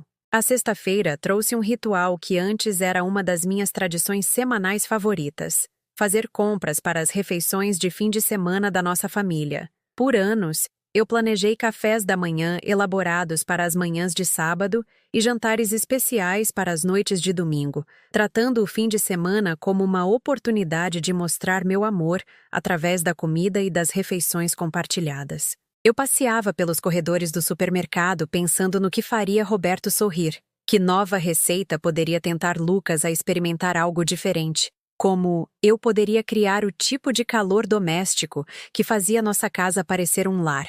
Agora eu estava no mesmo supermercado, segurando uma pequena cesta em vez de um carrinho, comprando ingredientes para refeições que só eu comeria. O idoso à minha frente na fila do caixa estava comprando o jantar para um pequeno pedaço de peixe, uma única batata, uma lata de sopa que forneceria sobras para o almoço de amanhã. Reconheci a eficiência da vida solitária em suas escolhas, a maneira como ele aprendeu a comprar para sustento em vez de prazer, a alimentar-se sem a alegria que vem de alimentar os outros. Eu estava me tornando ele, percebi. Eu estava aprendendo a viver como uma única pessoa, enquanto tecnicamente permanecia parte de uma família. Eu estava me adaptando ao isolamento, enquanto estava cercada por pessoas que um dia dependeram do meu cuidado e atenção. A caixa era uma jovem que havia passado minhas compras muitas vezes antes, e ela parecia confusa com a mudança dramática nos meus padrões de compra. "Semana curta?" Ela perguntou com a curiosidade amigável de alguém que havia se acostumado a me ver comprar comida suficiente para uma família. Só eu esta semana, eu disse, as palavras saindo mais honestamente do que eu pretendia. Ela assentiu educadamente, mas eu a vi olhar para a minha aliança de casamento, talvez se perguntando se eu era recém-divorciada ou viúva. Eu queria explicar que meu marido e meu filho estavam muito vivos. Eles apenas preferiam fingir que eu não existia. Em vez disso, paguei pelas minhas compras modestas e dirigi para casa, onde eu comeria sozinha enquanto as pessoas que eu mais amava evitavam compartilhar espaço comigo. Naquele fim de semana, cheguei ao que parecia ser o fundo das minhas reservas emocionais. Na manhã de sábado, acordei com o som de risadas vindas da cozinha. Risadas reais, genuínas, que eu não ouvia em nossa casa desde antes de eu sair para cuidar de Dona Celeste. Rastejei para o andar de baixo e encontrei Roberto e Lucas tomando café da manhã juntos, compartilhando alguma piada que os fazia sorrir pela primeira vez em semanas. No momento em que me notaram na porta, as risadas morreram. A expressão de Roberto se fechou imediatamente, retornando à neutralidade cuidadosa que ele havia aperfeiçoado nas últimas 2 semanas. Lucas parecia quase culpado, como se tivesse sido pego cometendo algum crime por desfrutar da companhia do pai. Bom dia, eu disse suavemente, mal ousando esperar que este pudesse ser o começo da cura. Nenhum dos dois respondeu. Roberto se levantou da mesa, deixando o café da manhã pela metade, e passou por mim em direção à sala de estar. Lucas o seguiu um momento depois, levando seu prato consigo, abandonando a cena de felicidade temporária em vez de arriscar ter que reconhecer minha existência. Fiquei sozinha na cozinha, olhando para a evidência da refeição que eles compartilharam. 2 pratos, 2 xícaras de café, 2 pessoas que encontraram uma maneira de se conectar uma com a outra, enquanto excluíam completamente o terceiro membro da família. Eles ainda podiam ser uma família, percebi. Eles só não podiam ser uma família que me incluía. Naquela tarde, me peguei fazendo algo que não fazia desde a infância. Fui ao pequeno parque a 3 quarteirões da nossa casa e sentei em um balanço, movendo-me para frente e para trás no ritmo suave que antes me trazia conforto quando o mundo parecia muito complicado para navegar. O parquinho estava vazio, exceto por uma jovem mãe empurrando seu filho pequeno nos balanços de bebê, ambos rindo enquanto a criança guinchava de prazer. Eu os observei e me lembrei de empurrar Lucas nestes mesmos balanços quando ele era pequeno. Lembrei do peso do seu corpinho em meus braços, da confiança em seus olhos quando ele olhava para mim, da maneira como ele implorava por mais alto, mamãe, mais alto, até que eu tivesse medo de que ele pudesse voar para fora do balanço. Naquela época, eu era o centro do universo dele. A pessoa para quem ele corria quando estava machucado ou assustado ou animado com algo maravilhoso que havia acontecido na escola. Agora, eu era a pessoa para quem ele não conseguia olhar. A mulher cuja própria presença parecia lhe causar dor. Em algum lugar entre aquelas tardes despreocupadas no parquinho e este momento de rejeição completa, eu havia perdido meu filho sem sequer perceber que ele estava se afastando. Enquanto o sol começava a se pôr, pintando o céu em tons de laranja e rosa que me lembravam de todas as belas noites que eu havia dado por garantidas, quando pensei que minha família estaria sempre unida, tomei uma decisão que parecia ser inevitável e aterrorizante. Eu pararia de lutar por um lugar em uma família que decidiu que não me queria. Eu pararia de implorar por explicações de pessoas que deixaram claro que eu não era digna de honestidade. Eu aceitaria que o que quer que Roberto tivesse feito, quaisquer que fossem as promessas que ele quebrou, quaisquer que fossem as mentiras que ele contou, eu era de alguma forma cúmplice aos meus próprios olhos e aos olhos do meu filho. Mas eu ainda tinha algo que eles haviam esquecido, algo que eles não conseguiram tirar de mim na sua desconstrução sistemática da nossa família. Eu ainda tinha minha própria força, meu próprio valor, minha própria capacidade de sobrevivência. E talvez, apenas talvez, fosse hora de me lembrar de quem Teresa Bittencourt havia sido antes de se tornar esposa de alguém e mãe de alguém. Talvez fosse hora de parar de ser a mulher que implorava por migalhas de afeto de pessoas que decidiram que ela não merecia um lugar à mesa deles. Talvez fosse hora de montar minha própria mesa e ver quem era digno de se sentar nela. Voltei para casa caminhando do parque enquanto a escuridão caía, sentindo algo mudar dentro de mim que não havia se movido por semanas. Não era esperança. Eu havia esgotado toda a minha esperança. Não era raiva. Eu havia exaurido minha capacidade de fúria. Era algo mais quieto, mas potencialmente mais perigoso. Era resolução. Eu estava farta de ser invisível na minha própria vida. De uma forma ou de outra, eu iria descobrir o que havia destruído minha família. E então eu decidiria que tipo de mulher eu queria ser no que viesse a seguir. A mudança começou em uma manhã de domingo, quando acordei e não comecei imediatamente a planejar como reconquistar o afeto da minha família. Pela primeira vez em 3 semanas, deitei-me na cama do quarto de hóspedes e simplesmente escutei, não com a esperança desesperada de ouvir sinais de que Roberto e Lucas estavam prontos para me incluir, mas com a atenção desapegada de alguém que está coletando informações em vez de buscar a reconciliação. Eu podia ouvir Roberto se movendo no nosso quarto, os sons familiares da sua rotina matinal que eu havia escutado por décadas. Mas em vez de sentir a pontada usual de exclusão, me peguei analisando o que ouvia com a objetividade clínica que eu costumava aplicar ao meu trabalho de enfermagem. Seus movimentos eram cuidadosos, deliberados, sugerindo que seus ferimentos ainda o incomodavam mais do que ele queria admitir. Houve uma pausa na sua rotina, mais longa do que o normal, seguida pelo que parecia ser um suspiro pesado. Dor? Diagnostiquei silenciosamente. Dor física, mas também exaustão emocional. Qualquer que fosse o fardo que ele carregava, estava o desgastando tanto quanto estava destruindo nossa família. Pela primeira vez desde que este pesadelo começou, senti algo diferente de mágoa quando pensei no meu marido. Senti curiosidade. Que tipo de homem permite que sua família imploda em vez de explicar o que deu errado? Que tipo de segredo era tão devastador que ele escolheria o isolamento e o conflito em vez de uma conversa honesta? E, o mais importante, que tipo de esposa eu tinha sido para que meu marido sentisse que não podia confiar em mim com a verdade que o estava consumindo vivo? Essa última pergunta me feriu, mas não da maneira que eu esperava. Em vez da familiar onda de autopiedade e confusão, senti algo mais nítido e mais útil: interesse analítico. Eu passei 3 semanas presumindo que o silêncio de Roberto era sobre me punir por alguma transgressão desconhecida. Mas e se não fosse sobre punição de jeito nenhum? E se ele estivesse me protegendo de algo que ele achava que eu não conseguiria suportar? A ideia deveria ter sido insultante. A noção de que meu próprio marido pudesse me considerar muito frágil para a honestidade. Em vez disso, pareceu a primeira peça de um quebra-cabeça que eu estava emocional demais para resolver.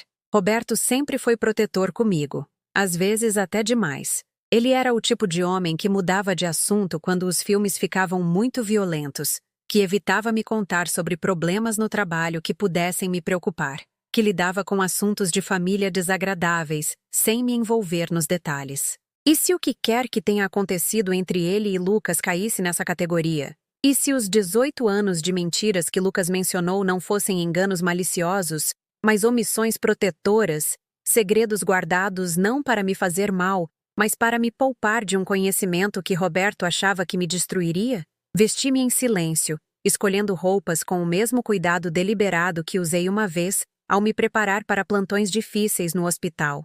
Sapatos confortáveis, roupas práticas que não restringissem meus movimentos, cabelo preso para não me distrair. Eu estava me preparando para uma investigação, não para a reconciliação, e a diferença parecia significativa. Lá embaixo, fiz café e torrada para mim, mas também preparei um café da manhã completo. Ovos mexidos, bacon, frutas frescas arrumadas em pratos que coloquei na mesa da cozinha. Desta vez, não como uma oferta de paz, mas como isca. Eu queria observar Roberto e Lucas quando eles pensassem que eu não estava tentando envolvê-los, quando se sentissem seguros para serem eles mesmos, em vez de manterem seus muros de rejeição. Levei meu próprio café da manhã para a sala de estar e me posicionei onde eu pudesse ver a cozinha através da porta, enquanto parecia me concentrar no noticiário matinal. E de fato, em menos de 1 hora, Lucas apareceu na cozinha, atraído pelo cheiro de bacon e pela promessa de uma refeição de verdade. Ele se moveu cautelosamente, verificando se eu não estava por perto, e então começou a comer com a atenção focada de um adolescente que estava sobrevivendo de cereal e sanduíches por tempo demais. Quando Roberto se juntou a ele, eu vi algo que havia perdido durante minhas semanas de apelos desesperados por inclusão. Essas duas pessoas estavam sofrendo tanto quanto eu. Os movimentos cuidadosos de Roberto falavam de dor além de seus ferimentos físicos. Havia um peso em sua postura, um cansaço que ia mais fundo do que a falta de sono. Lucas, apesar do seu tratamento frio comigo, parecia mais jovem e mais vulnerável do que seus 17 anos, como uma criança tentando carregar um fardo pesado demais para seus ombros. Eles comeram em quase silêncio, mas não era a tranquilidade confortável de pessoas que se entendem. Era o silêncio cauteloso de duas pessoas se desviando de um assunto perigoso demais para ser discutido. Eles estavam pisando em ovos um com o outro tanto quanto estavam comigo. Percebi. O que quer que tenha fraturado nossa família, não deixou nenhum de nós ileso. Como está o seu ombro? Lucas perguntou suavemente. A primeira pergunta direta que eu o ouvi fazer ao pai desde que voltei para casa. Melhor. Roberto respondeu, embora a maneira como ele girou o braço sugerisse o contrário. Os hematomas estão sumindo. Eu sinto muito, Lucas disse, tão baixinho que quase perdi. Eu sinto muito por ter te machucado. Roberto esticou a mão sobre a mesa e tocou brevemente a mão do filho. O primeiro gesto de afeto que eu testemunhava entre eles desde o início desta crise. Você estava com raiva. Eu entendo a raiva. Mas eu não devia ter. Nós dois dissemos coisas que não devíamos ter dito. Roberto interrompeu. Nós dois fizemos coisas que gostaríamos de poder desfazer. A conversa era frustrantemente vaga, oferecendo insinuações sem substância, pistas sem contexto. Mas me disse algo crucial. O que quer que tenha acontecido entre eles envolvia arrependimento mútuo, responsabilidade compartilhada e amor que persistia apesar do dano que haviam causado um ao outro. Esta não era uma história com um vilão e uma vítima claros. Esta era uma história sobre duas pessoas que se machucaram gravemente e estavam lutando para encontrar o caminho de volta para um terreno sólido. Mais importante ainda, confirmou que eu não estava sendo excluída por crueldade, mas por alguma tentativa equivocada de me proteger de um conhecimento que eles achavam que me faria mal. Eles não eram meus inimigos. Eram meus familiares que decidiram que eu era frágil demais para lidar com a verdade que havia explodido entre eles. Naquela tarde, fiz algo que não fazia desde a minha adolescência. Revirei os pertences pessoais de Roberto com o rigor sistemático de alguém conduzindo uma investigação criminal. Não para encontrar evidências de casos extraconjugais ou irregularidades financeiras. Esses tipos de traições teriam sido quase mais fáceis de entender. Eu estava procurando por sinais do homem que Lucas alegava estar mentindo para nós por 18 anos. Comecei pelo escritório em casa, um pequeno cômodo ao lado da sala de estar onde ele guardava seus papéis de trabalho e arquivos pessoais. Eu sempre respeitei sua privacidade neste espaço, entendendo que todos precisavam de um lugar que pertencesse inteiramente a eles. Mas a privacidade era um luxo que eu não podia mais ter. E o respeito era algo que tinha que ser conquistado em vez de simplesmente esperado. As gavetas da sua escrivaninha revelaram o acúmulo usual de materiais de escritório, cartões de visita e documentos financeiros. Nada parecia incomum ou suspeito, até que encontrei uma pasta parda enfiada sob seu calendário de compromissos, escondida, mas não trancada. Dentro havia documentos que eu nunca tinha visto antes, papéis jurídicos, prontuários médicos e correspondências com agências cujos nomes eu não reconhecia, mas cujos timbres sugeriam um negócio oficial sério e importante. Fotografei tudo com meu celular antes de devolver a pasta ao seu esconderijo, minhas mãos tremendo levemente enquanto percebia que estava coletando provas contra meu próprio marido. Mas eu tentei pedir respostas e fui recebida com silêncio. Tentei paciência e fui recompensada com rejeição. Às vezes, a única maneira de encontrar a verdade era parar de esperar que ela fosse oferecida e começar a procurá-la por conta própria. Naquela noite, tomei uma decisão que teria sido impensável apenas dias antes. Em vez de me retirar para o quarto de hóspedes depois do jantar, permaneci na sala de estar, lendo abertamente enquanto Roberto assistia televisão. Eu não estava mais me escondendo. Não estava tentando me fazer pequena e despercebida na esperança de que minha família me achasse menos ameaçadora. Quando Lucas desceu para seu ataque noturno à geladeira, não tentei envolvê-lo em uma conversa. Em vez disso, Simplesmente reconheci sua presença com um aceno de cabeça e voltei para o meu livro. Quando Roberto se levantou para mudar de canal, não ofereci comentários, nem tentei sugerir algo que pudéssemos assistir juntos. Apenas continuei lendo, ocupando meu devido espaço na minha própria casa sem desculpas ou explicações. A mudança foi sutil, mas significativa. Por 3 semanas, eu me comportei como uma suplicante na minha própria casa, implorando por aceitação e inclusão. Agora eu estava simplesmente existindo como tinha todo o direito de existir, ocupando um espaço que me pertencia, recusando-me a encolher ou desaparecer, apenas porque minha presença deixava os outros desconfortáveis. Teresa, Roberto disse de repente, sua voz incerta de uma maneira que eu não ouvia desde o início desta crise. Olhei para cima do meu livro e esperei, nem o encorajando a continuar, nem desencorajando o que quer que ele estivesse se preparando para dizer. Pela primeira vez em semanas, eu não estava desesperada para ouvir suas palavras. Eu estava simplesmente curiosa sobre o que ele poderia escolher compartilhar. Mas, após um momento de aparente luta interna, ele balançou a cabeça e voltou sua atenção para a televisão. O momento passou, mas algo havia mudado. Ele quase falou comigo, não para me dispensar ou me rejeitar, mas talvez para começar a conversa que estávamos evitando há 3 semanas. Voltei para o meu livro, mas não estava mais lendo as palavras. Em vez disso, estava pensando na mulher que eu era antes de ficar tão consumida em ser a esposa e mãe perfeita, que esqueci como ser Teresa Bittencourt. A mulher que tinha seus próprios pensamentos, interesses e força, muito antes de se definir inteiramente por meio de seus relacionamentos com os outros. Essa mulher tinha sido uma boa enfermeira, calma sob pressão, com mentalidade analítica, capaz de tomar decisões difíceis quando a vida de outras pessoas estava em jogo. Ela era alguém que conseguia avaliar uma situação de crise e agir em vez de esperar que outra pessoa consertasse as coisas para ela. Em algum lugar no processo de amar minha família tão completamente, perdi o rastro da mulher que tinha sido forte o suficiente para conquistar o amor deles em primeiro lugar.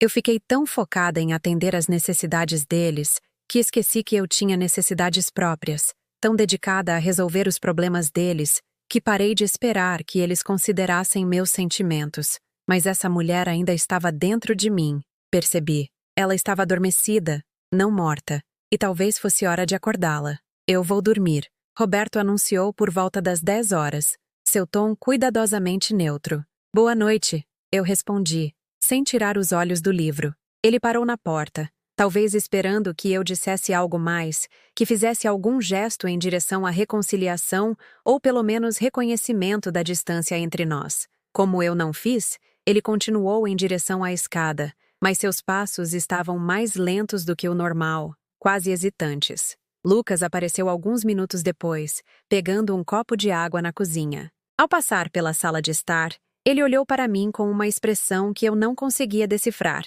Surpresa, talvez, ou confusão por me encontrar calmamente ocupando espaço, em vez de buscar desesperadamente sua atenção. Boa noite, Lucas, eu disse simplesmente. Ele parou, aparentemente tão assustado com meu tom objetivo quanto Roberto havia ficado. Por um momento, pensei que ele fosse responder, que ofereceria algum pequeno gesto em direção à interação normal. Em vez disso, ele acenou brevemente com a cabeça e continuou subindo, mas o aceno pareceu significativo, um reconhecimento da minha existência que eu não recebia há semanas. Fiquei sentada na sala de estar até quase meia-noite, lendo e pensando, e gradualmente sentindo algo que eu não experimentava desde que este pesadelo começou: paz. Não felicidade. Isso viria depois, se viesse. Não satisfação. Isso exigia uma resolução que ainda estava longe. Mas paz comigo mesma, com meu direito de existir e pensar e agir independentemente da aprovação ou desaprovação da minha família. Por 3 semanas, eu lutei por um lugar em uma família que decidiu que não me queria. Mas eu estava lutando a batalha errada. Eu não precisava da permissão deles para existir, da aprovação deles para ter valor, da inclusão deles para ter validade. Eu precisava de respostas, sim, e eu merecia honestidade. Mas eu não precisava implorar por nenhuma das duas coisas. Não era mais a raiva que estava me impulsionando. Era algo mais silencioso, mas mais poderoso. Não era dor, embora a dor ainda estivesse lá. Não era esperança, porque a esperança exigia uma confiança que eu não possuía mais. Era decisão. Decisão fria, clara, imparável. Eu ia descobrir o que havia destruído minha família. E então eu ia decidir que tipo de vida eu queria construir a partir dos pedaços que restassem. Mas eu estava farta de ser vítima das escolhas dos outros. Farta de permitir que meu valor fosse determinado por pessoas que haviam esquecido o meu. Eu era Teresa Bittencourt, e era hora de lembrar o que isso significava. Os documentos que eu havia fotografado do escritório de Roberto contavam uma história que eu não estava preparada para entender, mas que confirmava minha suspeita crescente de que as mentiras que Lucas mencionara não eram simples enganos. Prontuários médicos que abrangiam anos, consultas jurídicas com especialistas dos quais eu nunca tinha ouvido falar, correspondências com agências governamentais cujos acrônimos não significavam nada para mim, mas cujos timbres sugeriam um envolvimento sério e de longo prazo em algo que havia exigido orientação profissional. Passei a manhã de segunda-feira na biblioteca pública, usando os computadores de lá para pesquisar as agências e os termos médicos que encontrei nos arquivos escondidos de Roberto. O que descobri fez minhas mãos tremerem tanto que tive que parar de digitar e sentar na cadeira de plástico duro, olhando fixamente para a tela enquanto a magnitude total do que meu marido estava carregando sozinho começava a me atingir. Não se tratava de casos extraconjugais ou fraude financeira ou qualquer uma das traições que eu havia imaginado durante minhas semanas de especulação desesperada. Tratava-se de algo muito mais complexo e devastador, algo que explicava não apenas o sigilo de Roberto, mas sua aparente crença de que eu precisava ser protegida da verdade. A terminologia médica por si só sugeria condições, tratamentos e prognósticos que aterrorizariam qualquer cônjuge, qualquer mãe, qualquer mulher que pensasse que entendia o que o futuro reservava para sua família. Mas o que mais me atingiu não foram os detalhes médicos que eu ainda estava lutando para compreender. Foram as datas nos documentos. Isso estava acontecendo há anos. Anos de consultas que eu nunca soube, de conversas nas quais nunca fui incluída, de decisões sendo tomadas sobre o futuro da nossa família sem o meu conhecimento ou participação. Roberto estava gerenciando uma crise de proporções inimagináveis, enquanto mantinha a ficção de que tudo em nossas vidas era normal e administrável. A mulher que eu era 3 semanas atrás o teria confrontado imediatamente, exigindo explicações e desculpas, insistindo no meu direito de ser incluída em decisões que afetavam minha vida. Mas eu não era mais essa mulher. Eu era alguém que entendia que conhecimento era poder e que o poder precisava ser acumulado cuidadosamente antes que pudesse ser exercido de forma eficaz. Voltei para casa dirigindo com um senso de propósito que eu não sentia desde antes do início deste pesadelo. Mas não era a energia frenética de alguém tentando forçar soluções para problemas que não entendia. Era a calma determinação de alguém que finalmente identificou a batalha real e estava se preparando para lutar com estratégia em vez de emoção. Naquela tarde, fiz algo que não fazia desde a morte da minha mãe, 5 anos antes.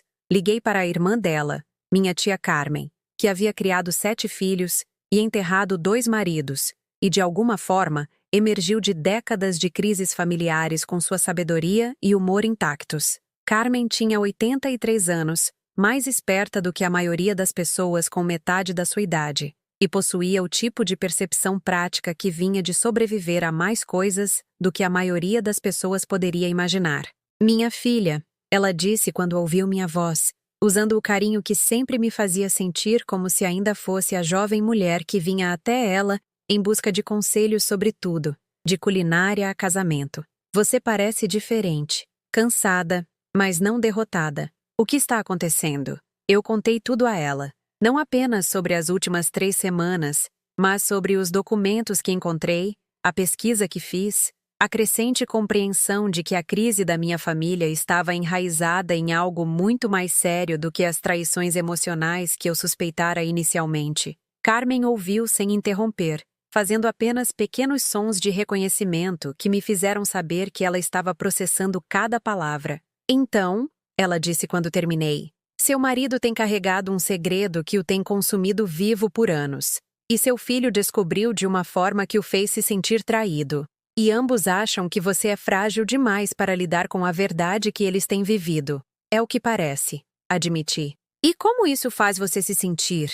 Com raiva por não terem confiado a verdade a você? Ou grata por estarem tentando protegê-la? A pergunta me pegou de surpresa porque percebi que sentia ambas as emoções simultaneamente, junto com uma dúzia de outras que eu não conseguia nomear facilmente. Eu não sei, eu disse honestamente. Estou com raiva por ter sido excluída de decisões sobre a minha própria vida, mas também estou com medo do que vou encontrar quando cavar mais fundo. E se eles estivessem certos?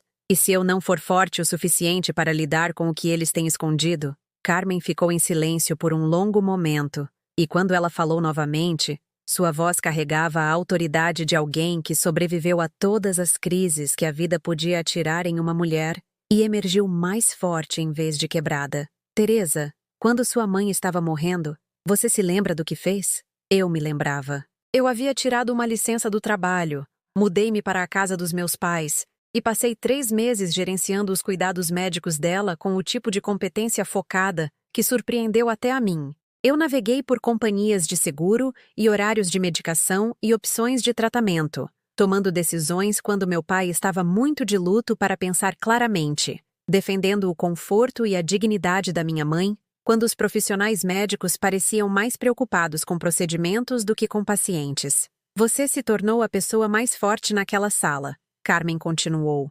Não porque você não estava com medo ou com o coração partido, mas porque você decidiu que alguém precisava ser forte e você era a melhor pessoa para o trabalho. Seu marido e seu filho esqueceram quem você é, minha filha. Talvez seja a hora de lembrá-los. Depois que desliguei, sentei-me na cozinha e pensei na mulher que eu era durante a doença final da minha mãe. Ela tinha sido calma sob pressão, com mentalidade analítica, capaz de tomar decisões difíceis quando outras pessoas estavam emocionais demais para pensar claramente. Ela era alguém que conseguia olhar para situações impossíveis e encontrar maneiras de torná-las suportáveis, que conseguia advogar por pessoas que não podiam advogar por si mesmas. Essa mulher não desapareceu quando minha mãe morreu. Ela simplesmente esteve adormecida, ofuscada pelos papéis mais familiares de esposa e mãe, que pareciam mais importantes do que a força independente que uma vez me definiu. Mas ela ainda estava lá, esperando para ser chamada quando as circunstâncias exigissem alguém que pudesse lidar com crises sem desmoronar.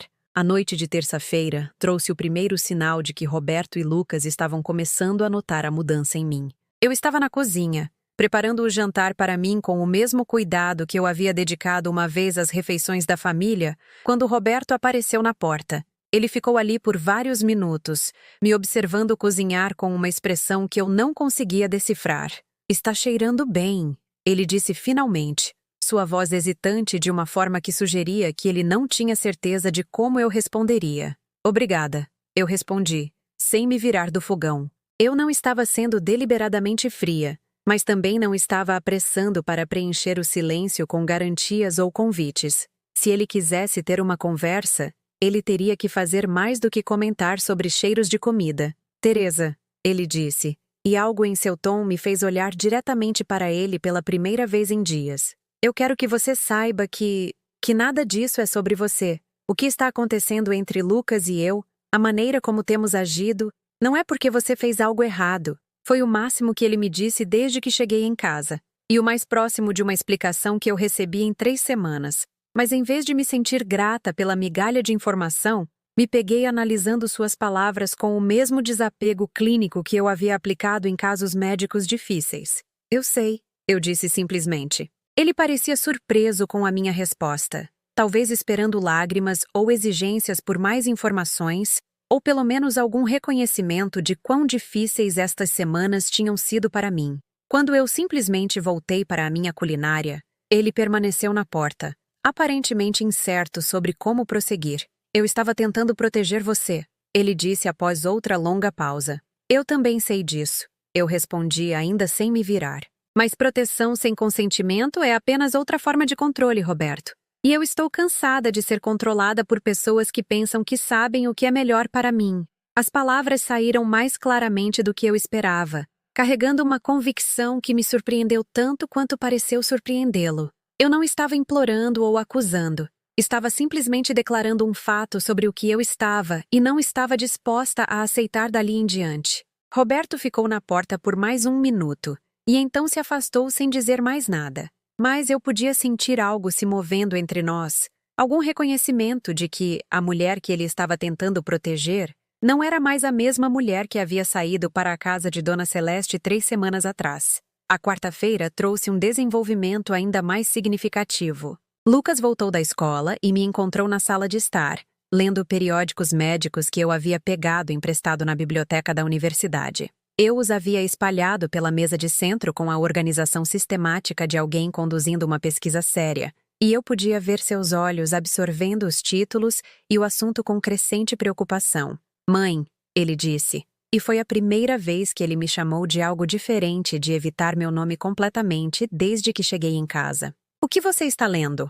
Olhei para ele calmamente, notando a preocupação em sua expressão, a maneira como ele parecia mais jovem e mais vulnerável quando não estava mantendo ativamente seus muros de rejeição. "Estou me educando", eu disse simplesmente, sobre coisas que eu deveria ter sabido anos atrás. Algo tremeluziu em seu rosto, culpa talvez, ou medo sobre o que eu poderia estar descobrindo. Ele se sentou na beirada do sofá, mais longe de mim do que teria sentado há 1 mês, mas mais perto do que estava disposto a chegar desde o início desta crise. "Mãe, você não entende. Há coisas que mudariam como você vê tudo, coisas que a machucariam."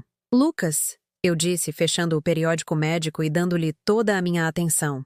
"Eu sou uma mulher de 60 anos que passou 30 anos como enfermeira. Eu vi pessoas morrerem. Mantive famílias unidas em crises inimagináveis e aprendi que a verdade é quase sempre menos devastadora do que as mentiras que contamos a nós mesmos para evitá-la. O que poderia me machucar mais do que ver minha família se desmoronando enquanto todos se recusam a me dizer o porquê?" Ele me encarou por um longo momento e eu podia vê-lo lutando com algo, o desejo de manter seu silêncio protetor em guerra com o reconhecimento crescente de que eu poderia ser mais forte do que ele me dava crédito.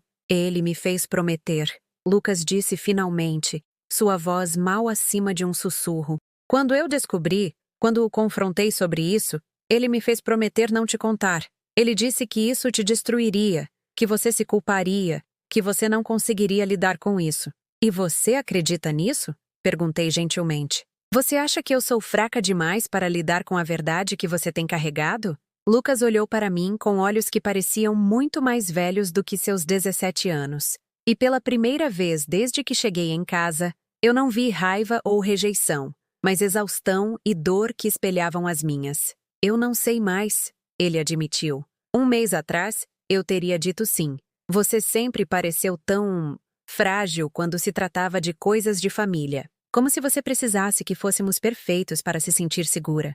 Mas vendo você nestes últimos dias, você está diferente, mais forte, mais parecida com..." Ele parou, lutando para encontrar as palavras. "Mais parecida comigo mesma?" sugeri. Ele assentiu. "Sim, mais parecida com a mãe que costumava cuidar de todo mundo quando as coisas ficavam assustadoras. Eu tinha esquecido que essa versão de você existia." Nós sentamos em silêncio por vários minutos, ambos processando a importância daquele momento. Pela primeira vez em semanas, meu filho estava me vendo como alguém que poderia ser capaz de lidar com verdades difíceis, em vez de alguém que precisava ser protegida delas. "O que acontece agora?" ele perguntou finalmente. "Agora", eu disse, reabrindo o periódico médico com calma deliberada.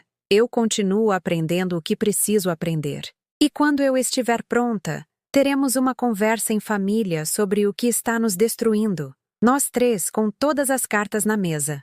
E se isso mudar tudo? Se a verdade for algo que não pode ser consertado ou perdoado?" Olhei para o meu filho, este jovem que carregava um fardo pesado demais para seus ombros, que tentava me proteger mesmo enquanto me afastava, e senti algo se encaixar que havia sido deslocado por semanas. "Então lidaremos com isso também", eu disse com firmeza. "Mas lidaremos com isso juntos, como uma família que confia um no outro o suficiente para encarar verdades difíceis. Porque o que quer que seu pai esteja escondendo, quaisquer que sejam as promessas quebradas ou mentiras contadas, somos mais fortes juntos do que separados." E eu parei de deixar o medo fazer essa escolha por nós. Lucas assentiu lentamente, e pela primeira vez desde que cheguei em casa, eu vi algo em seus olhos que parecia respeito. Não a deferência automática de um filho para a mãe, mas o respeito genuíno de um adulto por outro que provou ser capaz de lidar com o que a vida pudesse lhe atirar. A velha Teresa teria pressionado por respostas imediatas. Teria exigido que ele quebrasse a promessa feita ao pai e me contasse tudo naquele instante. Mas eu não era mais a velha Teresa. Eu era alguém que entendia que algumas batalhas valiam a espera, que algumas verdades precisavam ser alcançadas através da paciência e da estratégia, em vez de exigências emocionais. Eu estava pronta. Mas, mais importante, eles estavam começando a ver que eu estava pronta. E isso, eu sabia, faria toda a diferença quando o momento finalmente chegasse para nossa família encarar o que estava escondido nas sombras por tanto tempo. O confronto veio em uma noite de quinta-feira, 3 semanas e meia depois que eu voltei para casa e encontrei minha família despedaçada. Eu não havia planejado dessa forma. Algumas verdades têm seu próprio tempo, seu próprio ímpeto que se acumula até que o silêncio se torne impossível de manter. Eu estava na cozinha preparando o jantar quando ouvi vozes alteradas vindas da sala de estar. Não os sussurros cautelosos que caracterizaram a maioria das interações recentes de Roberto e Lucas, mas uma discussão real com emoção genuína por trás. Eu não aguento mais fazer isso, Lucas estava dizendo, a voz tensa com o tipo de frustração que vinha se acumulando por semanas. Ela sabe que algo está errado. Ela está pesquisando, fazendo perguntas. A mãe não é burra, pai. Ela vai descobrir de qualquer maneira. E quando descobrir, vai ser pior porque mentimos para ela sobre isso. Ela não precisa saber, Roberto respondeu. Mas sua voz não tinha mais a convicção que carregava semanas antes. Algumas coisas são melhores se deixadas. Melhores para quem? Lucas interrompeu. Melhores para você? Porque não é melhor para mim. Carregando este segredo e vendo ela se culpar por estarmos tratando ela como lixo. E não é melhor para ela. Pensando que fez algo errado quando a verdade é que você tem mentido para nós dois por anos. Desliguei o fogão e caminhei silenciosamente em direção à sala de estar. Não para bisbilhotar, mas para finalmente reivindicar meu lugar em qualquer conversa que estivesse prestes a acontecer. Eu passei 3 semanas sendo excluída de decisões sobre a minha própria vida e estava farta de permitir que outras pessoas determinassem o que eu era ou não forte o suficiente para lidar. Quando apareci na porta, ambos os homens ficaram em silêncio, presos entre a discussão e o instinto de me proteger do seu conteúdo. Mas algo na minha postura, a maneira como eu estava de pé com os ombros para trás e o queixo erguido, a maneira como olhei para eles com calma expectativa, em vez de súplica desesperada, parecia comunicar que o tempo da proteção havia passado.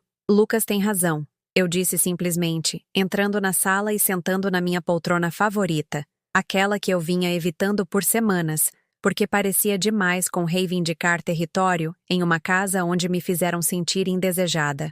Eu sei que algo está errado e eu tenho pesquisado. Então, por que você não me conta o que eu já descobri? E então podemos discutir as partes que ainda estão faltando. Roberto olhou para mim com uma expressão que misturava medo com algo que poderia ter sido alívio. O olhar de um homem que carregava um fardo pesado demais para uma pessoa suportar sozinha. Lucas se moveu para se sentar no sofá, posicionando-se onde pudesse ver ambos os pais, pronto para mediar ou intervir se a conversa se tornasse muito volátil. Teresa, Roberto começou, e então parou, aparentemente lutando para saber como começar uma conversa que ele vinha evitando por anos. Os prontuários médicos no seu escritório sugerem uma condição genética. Eu disse calmamente, decidindo tirar o fardo da explicação dele e simplesmente apresentar o que eu havia aprendido. Algo sério o suficiente para exigir monitoramento regular e consulta com especialistas. Os documentos jurídicos sugerem que é algo que poderia afetar o futuro de Lucas. Papéis de procuração para cuidados médicos, recomendações de aconselhamento genético, informações sobre benefícios por incapacidade e opções de cuidados de longo prazo. O rosto de Roberto ficou branco. E Lucas fez um pequeno som que poderia ter sido surpresa ou alívio por o segredo estar finalmente sendo falado em voz alta. As datas na papelada sugerem que isso está acontecendo há pelo menos 5 anos. Continuei, minha voz permanecendo firme apesar do meu coração estar acelerado. O que significa que você foi diagnosticado com algo sério quando Lucas tinha 12 anos, e você tem gerenciado isso sem me contar. O que eu ainda não descobri é porque você achou que eu não conseguiria lidar com a verdade, e o que aconteceu 3 semanas atrás, que fez Lucas descobrir de uma forma que levou à violência entre vocês. Não? Mãe, Lucas disse suavemente. Não é apenas que o pai está doente, é que tipo de doença, e o que isso significa para... Ele olhou para o pai, aparentemente ainda preso à promessa que o manteve em silêncio por semanas. Conte a ela, Roberto disse, a voz mal acima de um sussurro. Ela já sabe a maior parte. Conte a ela o resto. Lucas respirou fundo, e quando falou, suas palavras saíram apressadas, como se ele precisasse dizer tudo antes que perdesse a coragem de continuar. O pai tem doença de Huntington. É genética, o que significa que há 50% de chance de eu ter herdado. Ele tem escondido os sintomas por anos, indo a médico sozinho, tomando decisões sobre tratamento sem nos contar. 3 semanas atrás, eu encontrei uns papéis que ele deixou de fora. Resultados de testes mostrando que a condição dele está progredindo mais rápido do que o esperado. Quando o confrontei sobre isso, sobre a mentira e o sigilo, e o fato de que eu poderia ter a mesma doença e merecia saber para poder tomar decisões informadas sobre a minha própria vida, ele me disse que você não conseguiria lidar com a verdade, que você era frágil demais, que isso te destruiria. Eu fiquei com raiva. Lucas continuou, a voz falhando ligeiramente. Eu disse coisas sobre como ele tinha roubado nosso direito de tomar decisões informadas, como ele tinha mentido para nós por anos sobre algo que afeta todas as nossas vidas. E ele disse que algumas mentiras eram necessárias para proteger as pessoas que você ama, que você era mais feliz sem saber, que a ignorância era um presente que ele estava te dando. E eu bati nele. Eu estava tão zangado com a mentira e a atitude paternalista, e a maneira como ele estava te tratando, como se você fosse fraca demais para lidar com a sua própria vida, que eu perdi o controle e bati nele. A sala ficou em silêncio, exceto pelo som da respiração forçada de Roberto e pelas lágrimas mal controladas de Lucas. Sentei-me na minha poltrona, processando informações que explicavam tudo. O sigilo, as discussões, a forma como ambos estavam me tratando como se eu fosse feita de vidro em vez de carne, sangue e fibra moral. Há quanto tempo? Perguntei a Roberto, minha voz surpreendentemente firme. Há quanto tempo você sabe? 5 anos. Ele admitiu, sem me olhar nos olhos. Os sintomas começaram lentamente. Pequenas coisas que eu pensei que eram apenas estresse ou envelhecimento. Quando obtive um diagnóstico definitivo, eu já tinha decidido que você não precisava carregar esse fardo. Você estava tão feliz, tão otimista sobre o nosso futuro. Eu pensei que poderia gerenciar sozinho, que talvez pudesse proteger você do pior. E a progressão? Perguntei, já sabendo pela minha pesquisa qual seria a resposta, mas precisando ouvir dele. Mais rápida do que o esperado. Roberto disse calmamente. Os médicos acham que me restam talvez 5 anos bons antes que os sintomas se tornem muito graves para esconder. Talvez 10 anos no total antes de... Ele não terminou a frase, mas não precisava. Olhei para o meu marido. Este homem que carregava o conhecimento da sua própria decadência enquanto tentava manter a ficção de que nossa vida era normal e segura, e senti algo mudar dentro de mim que não tinha nada a ver com a raiva ou a mágoa que eu esperava sentir. Em vez disso, senti a calma clareza que sempre me invadia durante emergências médicas, a capacidade de ver além da emoção para o que precisava ser feito. Lucas, eu disse, virando-me para o meu filho. Você entende que existem testes disponíveis para determinar se você herdou o gene? Que você pode escolher saber ou escolher não saber, mas que a escolha é sua? Ele assentiu, as lágrimas escorrendo pelo rosto. Eu quero saber. Eu preciso saber para poder planejar minha vida de acordo. Mas o pai acha que eu deveria esperar, que sou muito jovem para lidar com esse tipo de informação. E Roberto? Eu disse olhando para meu marido com o olhar direto de alguém que parou de ser tratada como criança. Você entende que, ao esconder isso de mim, você roubou 5 anos do nosso casamento? 5 anos em que eu poderia ter estado te apoiando, te ajudando a navegar pelas decisões de tratamento, fazendo planos para o nosso futuro baseados na realidade em vez de fantasia? Roberto finalmente encontrou meus olhos, e o que eu vi ali foi uma vergonha tão profunda que era doloroso. Testemunhar. Eu estava tentando proteger você, ele disse novamente, mas as palavras soavam vazias agora, como uma oração que ele havia repetido tantas vezes que perdeu todo o significado. Você estava tentando me controlar. Eu corrigi gentilmente, mas com firmeza. Você decidiu o que eu podia e não podia lhe dar sem me dar a chance de provar que você estava errado. Você me tratou como se eu fosse fraca demais para ser sua parceira na crise mais importante que nossa família já enfrentou. Eu estava com medo. Ele admitiu, a voz embargada. Eu estava com medo de que, se você soubesse, me veria de forma diferente, que você começaria a me tratar como um inválido, que cada erro ou momento de confusão se tornaria prova da minha decadência. Eu estava com medo de que saber mudaria tudo entre nós. Mudou tudo entre nós. Eu disse calmamente, mas não da maneira que você esperava. Levantei-me e caminhei até onde Roberto estava sentado no sofá, seus ombros tremendo com o peso dos segredos que ele finalmente havia liberado. Sentei-me ao lado dele, perto o suficiente para que nossos joelhos se tocassem, e pela primeira vez em semanas, estendi a mão para segurar a dele. Eu não estou com raiva por você estar doente, eu disse, sentindo a tensão nos seus dedos, a forma como ele parecia ter medo de acreditar que eu o estava tocando voluntariamente. Eu estou com raiva por você não ter confiado em mim o suficiente para me deixar ajudar você a carregar isso. Eu estou com raiva por você ter tomado decisões sobre o futuro da nossa família sem incluir as pessoas que mais amam você. Mas, principalmente, estou com raiva por você ter desperdiçado 5 anos tentando me proteger de algo que eu sempre fui forte o suficiente para lidar. Mãe, Lucas disse suavemente, você está bem? Realmente bem? Olhei para o meu filho, este jovem que carregava fardos adultos enquanto ainda tentava navegar pelos desafios normais da adolescência, e senti meu coração se partir por todas as maneiras pelas quais falhamos com ele em nossas tentativas de proteger um ao outro. Não, eu disse honestamente, eu não estou bem. Estou aterrorizada com o que isso significa para o futuro do seu pai, para o futuro da nossa família.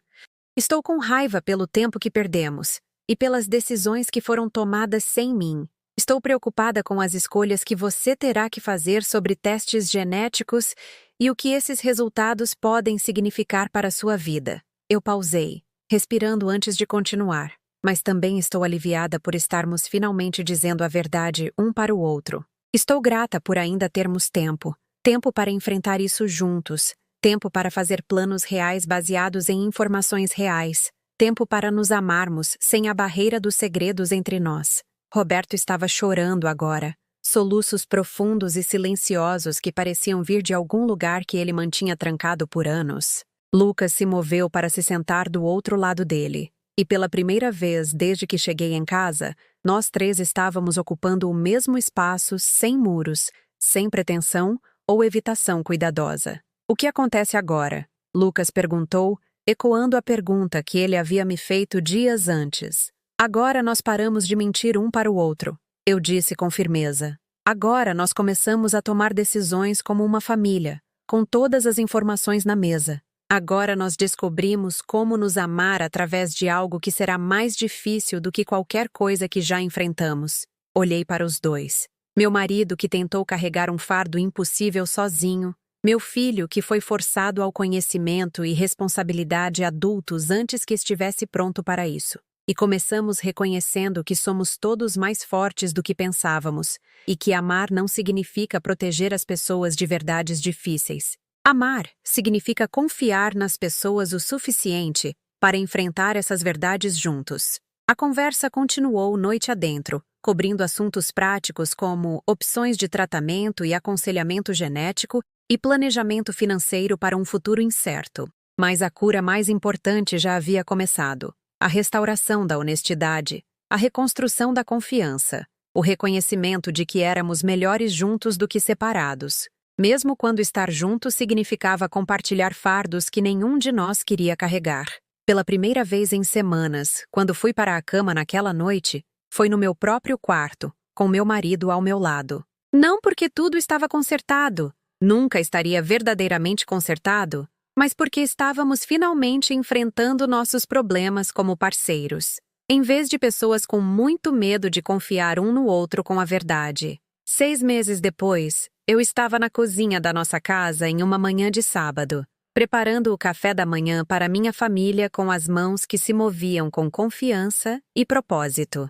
A luz da manhã entrava pelas janelas que eu havia limpado no dia anterior, iluminando uma cena que pareceria familiar para qualquer um que nos conhecesse antes da crise que quase nos destruiu. Mas tudo estava diferente agora, construído sobre alicerces de honestidade, em vez da areia movediça de mentiras protetoras. Roberto estava sentado à mesa, seus movimentos um pouco mais cuidadosos do que há um ano, mas seus olhos claros e focados no jornal espalhado à sua frente. O tremor na sua mão esquerda estava mais perceptível agora, um dos sintomas que não fingíamos mais que não existia, mas ele havia aprendido a se adaptar com a graça de alguém que parou de lutar uma batalha que não podia vencer e começou a se concentrar nas batalhas que podia. Lucas apareceu na porta, vestido para o seu trabalho de fim de semana no centro comunitário, onde estava se voluntariando com crianças com necessidades especiais. Aos 18 anos agora, ele se portava com a calma confiança de alguém que havia enfrentado decisões adultas e emergido mais forte em vez de quebrado. Os resultados do teste genético, para os quais ele levou 3 meses para decidir que estava pronto, haviam sido negativos. Ele não desenvolveria a doença do pai, mas a experiência de viver com a incerteza o havia mudado de maneiras que o tornaram mais compassivo, mais focado, mais consciente de quão preciosos os momentos comuns podiam ser.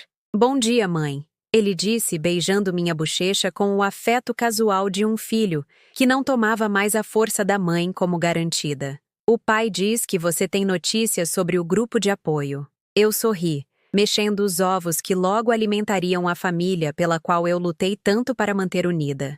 O grupo de apoio tinha sido minha ideia, nascida do reconhecimento de que nossa experiência, famílias lidando com doenças genéticas, cônjuges aprendendo a navegar por doenças progressivas, filhos enfrentando futuros médicos incertos, não era única. Havia outros que precisavam do que aprendemos sobre honestidade, sobre confiança, sobre a diferença entre proteção e controle. A doutora Martinez acha que estamos prontos para expandir, eu disse, sentindo a satisfação que vinha de transformar a dor pessoal em algo que poderia ajudar os outros. Ela quer que consideremos treinar outros defensores familiares, pessoas que possam ajudar famílias recém-diagnosticadas a evitar alguns dos erros que cometemos. Roberto levantou os olhos do jornal, e o sorriso que ele me deu carregava uma gratidão que se aprofundou ao longo dos meses que passamos reconstruindo nosso casamento em terreno mais sólido. "Você seria boa nisso", ele disse simplesmente. "Você sempre foi boa em ajudar as pessoas em situações impossíveis." Era verdade, embora tivesse levado 60 anos e uma crise familiar para eu entender completamente. A mulher que havia sido uma enfermeira habilidosa, que defendeu sua mãe moribunda, que de alguma forma encontrou a força para manter sua família unida quando tudo parecia perdido, essa mulher sempre esteve lá. Ela apenas esteve enterrada sob anos de pensamento de que amar significava se fazer menor, menos exigente, mais condescendente com as necessidades e medos dos outros. O grupo de apoio se reunia nas noites de quinta-feira na sala comunitária da biblioteca local, um círculo de cadeiras dobráveis ocupado por pessoas em vários estágios da jornada que havíamos começado 6 meses antes. Havia Margarete, cujo marido tinha Alzheimer de início precoce e que estava aprendendo a lamentar o homem que ele foi enquanto amava o homem que ele estava se tornando. Havia David, um pai de 35 anos cujos filhos poderiam herdar a condição genética que estava lentamente roubando sua mobilidade e que estava lutando para decidir quanta informação compartilhar e quando. E havia Patrícia, uma mulher da minha idade cujo marido estava escondendo seu diagnóstico de Parkinson por 2 anos, antes que a filha descobrisse frascos de medicação na pasta dele e forçasse a verdade a vir à tona. Patrícia me lembrava de mim mesma 6 meses atrás, com raiva, magoada, sentindo-se traída pela pessoa em quem mais confiava, mas começando a entender que a traição havia nascido do amor em vez da malícia. A parte mais difícil, Patrícia disse durante nossa reunião mais recente, É sentir que perdi 2 anos do nosso casamento, 2 anos em que eu poderia estar ajudando-o, apoiando-o, tomando decisões juntos. Em vez disso, eu estava vivendo em uma fantasia enquanto ele carregava esse fardo terrível sozinho.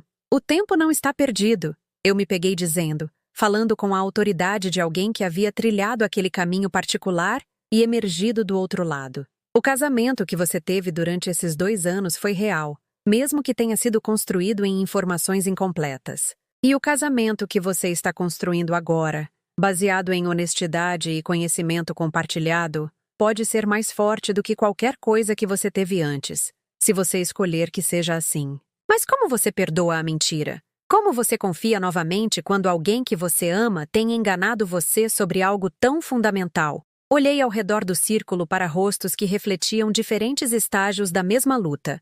Raiva, mágoa, medo e, por baixo de tudo, amor que persistia, apesar de se sentir traído pelas pessoas que mais lhes importavam. Você começa entendendo a diferença entre mentir para machucar e mentir para proteger, eu disse. Meu marido não estava tentando me enganar para benefício próprio. Ele estava tentando me poupar de um conhecimento que ele achava que me destruiria. Ele estava errado, sobre a minha força, sobre o meu direito de tomar decisões informadas sobre a minha própria vida, sobre o que eu precisava dele como parceira. Mas os motivos dele vieram do amor, mesmo que seus métodos tenham vindo do medo. E depois? Depois você decide se quer gastar sua energia punindo alguém pelos erros dele ou construindo algo melhor com o tempo que lhe resta. Porque com doenças progressivas, o tempo se torna a coisa mais preciosa que você tem. E desperdiçá-lo com raiva e ressentimento é um luxo que nenhum de nós pode pagar. As palavras soaram verdadeiras enquanto eu as pronunciava, destiladas de meses trabalhando minha própria raiva e mágoa para encontrar algo mais útil do outro lado. Eu aprendi que o perdão não era sobre desculpar as escolhas de Roberto ou fingir que elas não me machucaram. Era sobre recusar-me a deixar que essas escolhas definissem o resto do nosso casamento. Naquela noite, voltando para a casa do grupo de apoio, refleti sobre como minha vida havia mudado completamente desde aquela noite terrível em que voltei para casa e encontrei minha família despedaçada. A mulher que eu era então, desesperada por inclusão, implorando por migalhas de afeto, disposta a aceitar a culpa por problemas que não entendia, parecia uma estranha agora. A mulher que eu me tornei era alguém que falava o que pensava claramente, que exigia honestidade mesmo quando era desconfortável, que ocupava espaço sem desculpas e esperava ser tratada como parceira igual em todas as decisões que afetavam sua vida. Ela era alguém que conseguia olhar para situações impossíveis e encontrar maneiras de torná-las suportáveis, que conseguia advogar por pessoas que não podiam advogar por si mesmas. Mais importante ainda, ela era alguém que entendia que amar não era sobre proteger as pessoas de verdades difíceis. Era sobre confiar nelas o suficiente para enfrentar essas verdades juntas. Em casa, encontrei Roberto no seu escritório, trabalhando no livro de memórias que ele havia começado a escrever por minha sugestão. Era parcialmente terapêutico, uma forma de ele processar seus próprios medos sobre o futuro, mas também era prático. Eu queria que Lucas tivesse as palavras do pai, sua perspectiva sobre a vida e a família, e o que mais importava, preservada por escrito para os anos em que Roberto talvez não conseguisse expressar esses pensamentos claramente. Como foi a reunião? Ele perguntou, salvando seu trabalho e virando-se para me dar toda a sua atenção. Boa, eu disse, sentando-me na cadeira em frente à sua escrivaninha, que se tornou meu lugar regular durante nossas conversas noturnas. Patrícia está começando a entender que a raiva é apenas outra forma de luto, e o luto é apenas amor sem ter para onde ir. Ela vai chegar lá. Roberto assentiu, e então estendeu a mão para pegar a minha com o cuidado deliberado que se tornou sua maneira de gerenciar o tremor que tornava o controle motor fino cada vez mais difícil. Eu estava pensando no que você disse na semana passada, sobre o treinamento de defesa. Eu quero que você saiba que acho que você deveria fazer isso, mesmo que signifique viajar, mesmo que signifique tempo longe de casa. Mas, 6 meses atrás, o velho Roberto teria tomado essa decisão por mim, ou teria encontrado maneiras sutis de me desencorajar de buscar oportunidades que pudessem me afastar do seu lado. O novo Roberto, Aquele que aprendeu que a confiança era uma via de mão dupla. Entendia que apoiar minha independência fazia parte de apoiar nosso casamento. Eu quero fazer isso, eu disse. Mas também quero ter certeza de que estamos tomando essa decisão juntos, com informações completas sobre como isso pode afetar sua agenda de tratamento e nossos planos familiares. Foi um pequeno momento, mas representou a mudança fundamental que salvou nosso casamento. O reconhecimento de que amar significava tomar decisões juntos, com honestidade e respeito mútuo, em vez de tomar decisões um pelo outro, com base em suposições sobre o que a outra pessoa podia ou não podia lidar.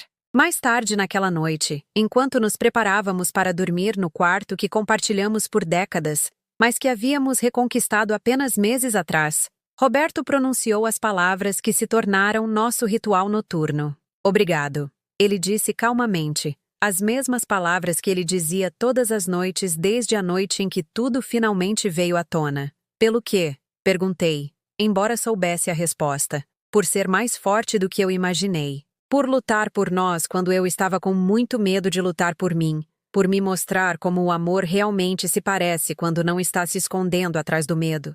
Olhei para o meu marido.